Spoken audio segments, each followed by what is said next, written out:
진실탐사그룹 셜록 이명선 기자와 함께 뉴스 쟁점들 살펴보겠습니다. 어서 오십시오. 네, 셜록의 이명선입니다. 오늘은 헤어스타일이 굉장히 인상적이네요. 아, 네. 오늘 머리가 너무 뻗쳐가지고 머리를 질끈 묶었는데 약간 추노 느낌이 난다고. 그래서 진짜 네. 그런 느낌이 나네요. 화면상으로. 예, 이마가 이쁘네요. 보는 라디오를 확인하실 수 있는 분들은 이명선 기자의 헤어스타일 한번 확인해 보시는 것도 괜찮을 것 같습니다. 자, 스스로가 추노라고 얘기하고 있는 이명선 기자와 뉴스들 살펴보겠습니다. 참사가 일어났었던 그날 세월호 CCTV 영상은 사고 나기 3분 전까지만 남아 있었습니다. 그 때문에 배가 왜 가라앉은 건지 또 초기 구조는 어땠는지 확인할 CCTV 영상은 지금까지 볼 수 없었습니다.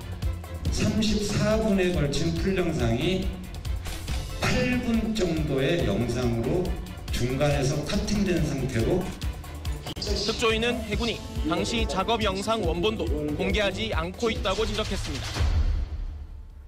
네, 세월호 참사 특별조사위원회가 아주 중요한 부분을 지적을 한 것 같아요.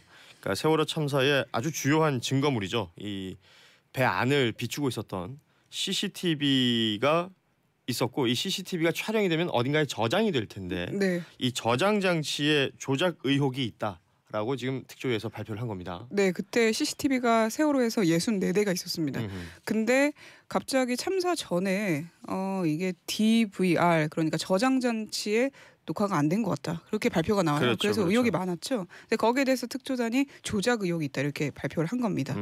해군이 수거했었는데 그때 CCTV 영상 그러니까 DVR이랑 검찰에 제출돼서 증거로 채택된 거랑 다른 것으로 보인다는 겁니다. 예를 들어서 손잡이 고무 패킹이 떨어져 있었는데 해군이 수거했을 때는 네. 근데 검찰이 확보한 DVR에는 그대로 붙어 있었다 이렇게 설명했습니다. 왜냐하면 이 영상이 공개가 됐었기 때문이에요. 이 DVR을 수거하는 영상을 촬영을 했는데 이 수거할 때 당시 그 영상 자체가 연출된 것이다라는 의혹이 당연히 생길 수밖에 없는 거죠. 네, 이렇게 거의 되면. 들고 나오는 모습이지 그거를 뜯어서 뭐 가지고 나오고 해체하고 이런 모습이 자세하게 보이지는 않기 나오진 때문에요. 않습니다. 네. 예. 이 부분들이 지금 굉장히 중요할 것으로 보이는데, 그러니까 다른 부분들 하나하나 좀 살펴볼까요? 네. 그리고 해군이 촬영한 수중 영상에는 잠금 장치 열쇠 구멍이 세로로 되어 있어요. 그러니까 잠겼다는 뜻이죠. 네. 그리고 나서 35분 뒤에 독립 PD들이 바지선에서 촬영한 화면에는 열쇠 구멍이 가로로 되어 있습니다. 자, 그러면 물 속에서는 잠겨 있던 것이 물 밖으로 나오면서 가로로 돼 있다, 열렸다라는 얘기죠. 네, 그러니까 네. 안쪽 걸쇠가 부러진 것처럼 툭 튀어나와 있고 누군가 열쇠로 잠금을 풀었다, 뭐 이런 추측이 가능한 부분이죠. 네. 그리고 또 그 선내 직접 진입했던 어떤 중사가 연결 케이블을 제거한 뒤에 나왔다 이렇게 얘기했거든요. 네. 근데 선체에는 케이블 선만 남아있을 뿐 연결잭은 찾아볼 수 없었다 이렇게 특조위는 얘기했습니다. 그렇습니다. 네. 이제 군에서 했던 여러 가지 뭐 정황들이나 진술들이나 이런 것들에 대한 신빙성이 굉장히 떨어질 수밖에 없는 상황인데, 이 세월호의 CCTV가 중요한 이유가 세월호 침몰 당시 상황이 아마도 담겨 있을 것이다라는 추정이 가능하기 때문이고요. 네. 그 침몰 원인을 밝힐 수 있는 아주 핵심 자료가 될 수도 있는 거잖아요. 그렇죠. 그러니까 뭔가 숨기려고 조작했나 이런 또 생각이 들 수도 있죠. 그 의혹이 당연히 제기가 되죠. 예. 네, 또 의혹이 제기되는 게 그때 일부 생존자가 배가 기울었던 9시 반까지만 해도 선체 CCTV로 가족들을 찾았다 이렇게 증언한 적이 있었거든요. 네. 그러니까 CCTV가 적당히 좀 정상적으로 작동이 됐었는데 이게 저장이 안 됐다는 건 좀 납득이 안 된다는 거죠. 그렇습니다. 촬영은 됐으나 저장되지 않았다. 이 말이 그 당시에도 굉장히 얘기가 많이 됐었는데, 이 저장 장치를 뭔가 조작을 했고 어떤 이유에서인지 모르겠지만 그걸 다시 물에 담근 다음에 그 꺼내오는 장면을 다시 촬영했다라고 네. 한다면 유족들이나 그 마음은 얼마나 참담할까요? 거의 뭐 눈물보다는 참담함에 고개를 숙이시는 분들이 많더라고요. 분노에 치가 떨릴 정도다 이렇게 말했습니다. 네. 그러니까 정보기관하고 박근혜 청와대가 개입해서 CCTV 녹화 영상에 손을 댔을 가능성이 농후한 거 아니냐 이런 주장이 나왔고요. 그리고 문재인 정부도 세월호 참사 전면 재수사의 필요성을 인지하고 특별수사단을 설치해야 된다 이렇게 덧붙였습니다. 자, 이 문제는 그냥 이렇게 단순히 뉴스 하나로 뭐 얘기하고 넘어갈 문제는 아닐 것 같아요. 꾸준히 추적을 해야 될 것 같고, 이 특조위에서 제기한 의혹들에 대한 정확한 답이 있어야 될 것으로 보입니다. 진짜 조작이 됐거나 연출이 된 거라면 말 그대로 국민을 기만한 거죠. 네. 이 부분에 대해서는 제대로 들여다 볼 수 있어야겠습니다. 세월호 특조위의 발표 내용들 정리해봤습니다. 다음 뉴스 이어가죠. 김 대변인은 서울 흑석동 재개발지구 안에 있는 이 상가 건물을 지난해 7월 25억 원을 주고 매입했습니다. 재개발이 다 끝나면 현재 가치보다 적어도 10억 원쯤은 오를 거란 평가입니다. 최소한 35에서 40. 여기는 일단은 그 용적률이 좋게 나오고 이 흑석동 중에서 지금 7구역 다음으로 해서 최고의 유지의 땅. 자, 이 뉴스도 지금 계속 시끄러울 것 같아요. 네. 김의겸 청와대 대변인의 이 흑석동 상가 매입 논란. 우선 관련 내용들을 한번 정리해보죠. 네, 올해 정기공직자 재산 신고 현황이 공개가 됐는데 김 대변인이 가장 문제가 됐습니다. 네. 그러니까 지난해 7월에 재개발 사업이 마무리 단계에 있는 흑석동 9구역에서 네. 20억 원대 건물을 매입한 사실이 알려지면서 파문이 일고 있는데요. 그러니까 시세 차익을 노린 거 아니냐 이런 주장이 지금 나오고 있습니다. 어떻게 샀냐면 전세보증금 4억 8천만 원하고 부인 퇴직금을 비롯한 재산 14억 원, 네. 그리고 부인 명의 은행 대출 10억 원, 그러니까 10억 원까지 들여서 25억 원대 건물 산 거다. 이렇게 지금 설명하고 있는 상황입니다. 그리고 사인 간, 그러니까 개인 간의 채무까지 또 껴가지고 매입 자금을 마련했다 이렇게 얘기했는데요. 거의 올인한 거죠. 그러니까 형제들한테 돈을 또 1억 원 빌렸다 그러더라고요. 네. 그러니까 전 재산이 뭐 이래저래 뭐 전세금, 뭐 부인 퇴직금 다 합쳐서 14억 정도가 됐던 거고 부인 명의로 은행에서 대출을 10억 조금 넘게 받았더라고요. 그리고 거기에 또 개인적으로 돈을 빌린 형제들한테 1억 정도 빌려가지고 이거 그러니까 전 재산 다 모은 거잖아요. 그렇죠. 예. 네. 근데 문제가 뭐냐면 정부가 기억나시죠? 부동산 투기 억제한다면서 엄청나게 많은 대책을 냈던 시기에 산 겁니다. 그렇습니다. 작년 7월이면 다들 기억하실 거예요. 은행 대출도 막 규제 들어가고 여러 가지 일들이 벌어지고 있을 때 청와대 대변인이 이런 건물을 샀다라는 것입니다. 네, 그래서 김 대변인은 여기에 대해서 내 나이에 나가서 또 전세 생활을 하고 싶지 않다 이렇게 해명한 상황입니다. 자, 여기 뭐 이 문장만 봤을 땐 전혀 문제가 안 되죠. 전세로 살고 있었고 청와대에서 관사를 제공해서 관사로 들어가게 돼요. 근데 이 관사 생활이 끝이 나고 나면 다시 전세 살고 싶지는 않아서 내 집을 마련한 것이다라는 게 김의겸 대변인의 말인데 어때요? 청와대에서는 지금 뭐 사실 정치권에서 엄청난 공세가 있기 때문에 청와대 반응이 궁금한데 네. 어떤 반응이 나오고 있습니까? 뭐 청와대 관계자 반응은 좀 이해할 수 없다 이런 쪽이 많고요. 그래도 일부에서는 사전 개발 정보를 얻은 게 아니라 다 아는 재개발 지역에서 샀는데 그렇게 비판할 필요가 있냐 이런 의견도 있긴 합니다. 네.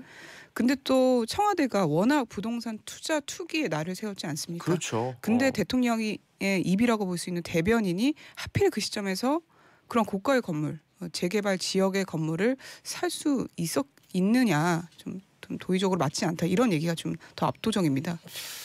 이게 지금 뭐 방송이나 신문을 통해서 다 알려지고 있죠. 김의겸 대변인이 산 상가 건물이 사진으로 방송에 엄청 노출이 되고 있어요. 네, 엄청 허름하더라고요. 그게 지금 25억이라는 얘기 아닙니까? 네. 그러니까 그 사실만으로도 굉장히 충격적인 네. 거예요. 아무리 재개발이 좋고 아무리 뭐가 좋지만 그렇게 오래된 30년이 넘은 건물이 25억 원에 거래가 된다는 거. 이 부분에 대해서 일단 좀 지적을 하고 싶고 그리고 그 25억을 주고 그걸 땡빛을 내서라도 지금 사면 나중에 돈을 번다는 거 아닙니까? 네, 작은 아파트가 2채 이상 나온다고 하네요. 뭐 상가까지 하나 예. 나올 수 있다고 그러고 뭐 이런 얘기를 하는데 이 지금 환경을 바로잡기 위해서 이런 부동산이 지금 막 과열되고 있고 잘못돼 가고 있는 곳을 바로잡기 위해서 정책을 펼치고 있던 청와대의 대변인이 지금 이런 투자 혹은 투기를 했다는 부분이 비판의 대상이 되고 있는 것입니다. 0327님이요. 국민들은 힘들어서 못 살겠다고 아우성인데 청와대에서 고급 정보를 입수해서 투기를 하네요. 철저하게 조사해야 합니다. 이렇게 지금 생각을 하고 계신 거예요. 참 안타깝습니다. 그리고 7700 새싹이신데요. 뭐 새롭게 등장하신 우리 곤주부 가족이신데 딸기 농사 짓는 아줌마입니다. 매일 새벽 3시에 나와서 딸기를 따는데요. 농사 짓는 사람은 이렇게 열심히 사는데 노력 없이 쉽게 돈 벌려는 사람들 때문에 힘 빠져요. 4822님은 날씨가 추운데 슬슬 열받아서 덜 춥네요. 뭐 이런 메시지들이 도착을 하고 있습니다. 비판해야 될 부분이 있으면 또 강력하게 비판을 해야 되겠죠. 청와대 김의겸 대변인의 부동산 투자 관련 내용 정리해봤고요. 다음 뉴스 살펴보죠. 그런데 김학의 전 법무부 차관이 며칠 전에 한밤중에 출국을 시도하기 전에 김 전 차관이 출국 금지가 돼 있는지를 법무관 2명이 조회했던 사실이 드러났습니다.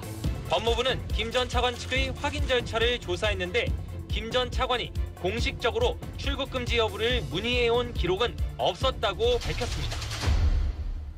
자, 이 내용도 좀 자세히 볼 필요가 있어요. 그러니까 뭐 일명 별장 성폭력 의혹 관련된 새로운 얘기들인데 지난 22일입니다. 김학의 전 법무부 차관이 그 인천공항에서 그 모습을 드러냈죠. 그 출국이 무산이 됐습니다만 네.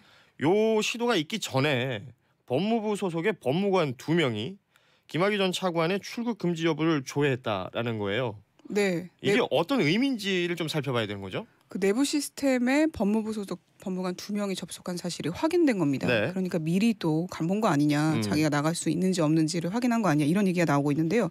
그때 문 대통령이 엄정한 수사를 하라고 지시했었죠. 그렇죠. 그러니까 불법 조회한 것 같다 이런 추측이 나오고 있습니다. 법무부는 그래서 해당 법무관들을 일단 조사하기로 했습니다. 이게 이명선 기자도 해외를 나가봤겠지만 나가기 전에 내가 출국 금지인지 확인을 합니까? 아니 할 수 있는 방법도 잘 모르는데요. 네. 제가 그래서 어제 전문가들한테 물어봤어요. 출국 금지를 조회할 수 있는 건 본인, 당사자 혹은 나의 법률 대리인, 변호인이 할 수 있습니다. 그런데 지금 법무관이 했다는 거잖아요. 네. 이 김학의 전 차관의 법무 대리인이 아닙니다. 법무관이 그 자신들 내부에 있는 컴퓨터망을 통해서 검찰 내부에 있는 그러니까 법무부 내부에 있는 그 컴퓨터망을 통해서 확인했다는 건데 이건 일단 자기 걸 한 게 아니기 때문에 이것도 지금 잘못된 건데 이걸 왜 했냐는 거죠, 그러면. 네. 근데 김학의 전 차관은 지금 본인이 시킨 건 아니다라고 얘기하고 있는 거잖아요. 맞습니다. 요 내용들을 잘 볼 필요가 있어요. 미리미리 이렇게 체크를 하고 있는데 지금 그 안에서도 누군가가 지금 도와주고 있는 것이 아닌가라는 의혹이 나올 수 있는 대목이거든요. 그렇죠. 예. 옛날에는 뭐 경찰한테 이런저런 거 부탁해서 알아내고 이랬었는데 요즘엔 정보가 다 남거든요. 조회한 기록까지. 그렇죠. 근데 그럼에도 불구하고 이걸 조회했다는 건 조금 의심이 가는 정황이 맞습니다. 그렇습니다. 자, 그런 가운데 지금 사실 이 김학의 전 차관 관련해서는 인사청문회에서 더 갑자기 이게 또 폭탄이 하나 터졌어요. 네. 박영선 중소벤처기업부 장관 후보자의 이 인사청문회 현장에서 그 동영상 별장 성폭력 의혹이 있는 그 동영상 CD 관련된 발언이 나오고 후폭풍이 계속 이어지고 있죠. 네. 박영선 후보가 어제는 SNS를 통해서 공방을 이어갔습니다. 네. 그러니까 일정표까지 공개를 했습니다. 네네. 2013년 3월 13일 4시 40분에 만났다. 김학의 전 차관이 내정 발표되고 나서 3시간 뒤에 황 대표를 만나서 동영상 CD를 언급했다라면서 임명하지 말아달라 이렇게 전했다는 겁니다. 네. 이런 말도 덧붙였습니다. CD를 같이 보이지는 않았지요. 언론이 자꾸 이제 CD 본인이 말한 걸 번복하고 이러다 보니까 팩트체크가 이러잖아요. 네네. 보이지는 않았지만 저는 당황하셔서 얼굴은 물론 귀까지 빨개지면서 자리를 뜨던 그날의 대표님 모습이 너무 생생하다. 이렇게 또 덧붙였습니다. 그러니까 페이스북에 이런 글을 올렸어요. 네. 민주평화당 박지원 의원도 라디오에 출연해서 이런 말을 했습니다. 황 대표가 사건을 묵인했다는 주장을 뒷받침하는 국회 속기록이 남아있다. 이렇게 밝히면서요. 그 CD에 대해서는 2013년 3월 초에 나도 경찰 고위 간부로부터 CD 동영상, 녹음 테이프, 사진을 입수했다.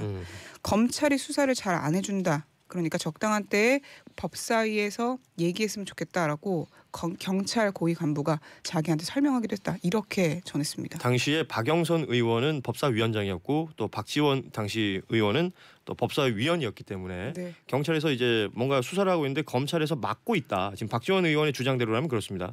그렇기 때문에 이걸 제대로 좀 법사위에서 다뤄달라라는 식으로 얘기를 하면서 당시에 동영상, CD, 뭐 녹음 테이프, 사진 등을 줬다라는 거예요. 여기에 대한 자유한국당 반응은 어떻습니까? 자유한국당은 새빨간 거짓말이다, 환자 수준의 망상이다 이렇게 표현하면서 강하게 반발하고 있는데요. 더불어서 허위사실 유포로 고발하겠다고까지 했습니다. 나경원 원내대표는 그리고 박 후보자의 사퇴를 요구하면서 또 강하게 비판의 목소리를 냈습니다. 네. 또 박지원 민주평화당 의원이 경찰로부터 어쨌든 CD를 받았다 본인이 얘기했기 때문에 그렇죠. 그리고 나서 박영선 후보자랑 공유한 것에 대해서 얘기했기 때문에 수사 기밀을 누설한 것이다 이렇게 보고 경위를 조사해야 된다 이렇게 밝혔습니다. 자, 자유한국당의 반응까지 살펴봤습니다. 이 내용은 또 앞으로 어떻게 진행될지 오늘도 관련 뉴스가 제법 나올 거예요. 네. 또 이 뉴스가 나오면 주말을 보내고 주말 사이에 또 어떤 뉴스들이 나오게 될지 계속해서 저희가 보도해 드리도록 하겠습니다.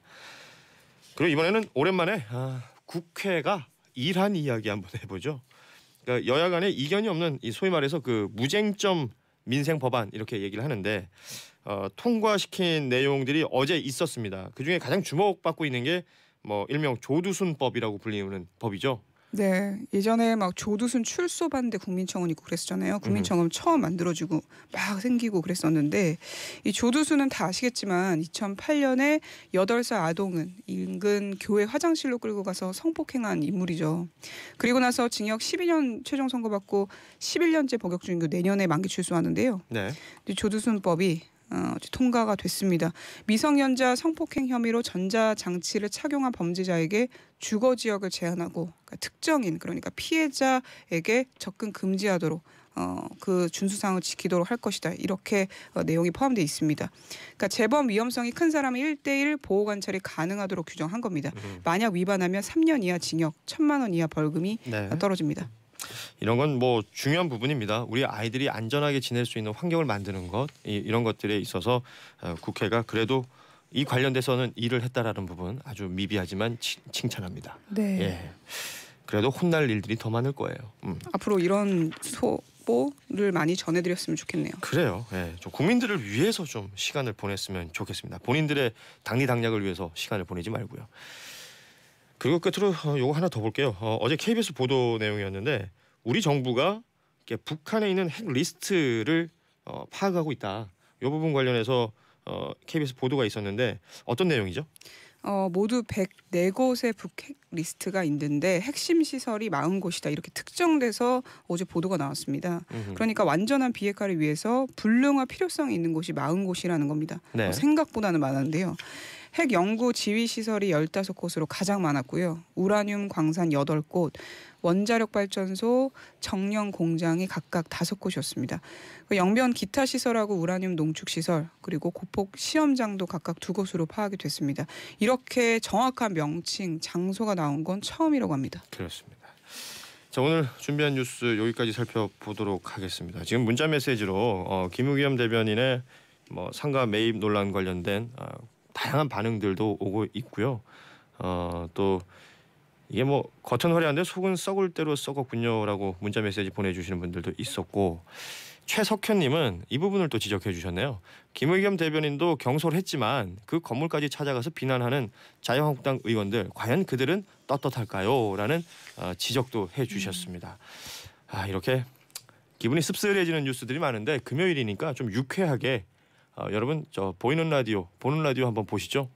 유튜브를 한번 보시죠. 우리 이명선 기자의 헤어스타일이 여러 사람들에게 웃음을 주고 있나 봅니다. 유튜브에서 최승만님이요. 이명선 기자님 추노가 아니라 미래소년 코난에 나오는 포비 같군요. 너무 좋네요. 당장 근데 너무 포비 같다는 게 공감이 되기도 합니다. 예. 그리고 추노보다는 몰락한 선비 같다라는 문자 메시지도 선비. 도착을 하고 있습니다. 네, 저희 아버지가 그렇게 저희는 선비지만이라고 그랬는데 그 모습을 제가 찾았군요. 이래서요. 예. 알겠습니다. 자, 말못이군요. 말을 못 아무튼 이기시네요. 좀 금요일 좀 유쾌하게 마무리하기 위해서 이런 농담도 한번 해봤습니다. 자, 주말 잘 쉬시고요. 네. 다음 주 월요일에 뵙겠습니다. 진실탐사그룹 셜록 이명선 기자였습니다. 고맙습니다. 네, 감사합니다. 그대여 그대여 그대여 그대여 그대여 네, 한 주의 끝 유쾌한 뉴스로 마무리하는 붉은 디톡스 시간인데요. 오늘 소식의 키워드는 경남 하동 벚꽃 축제입니다. 저 멀리 남도에서 도착한 봄 소식인데 화개장터에서 쌍계사까지 이어지는 십리 벚꽃 길이 있죠.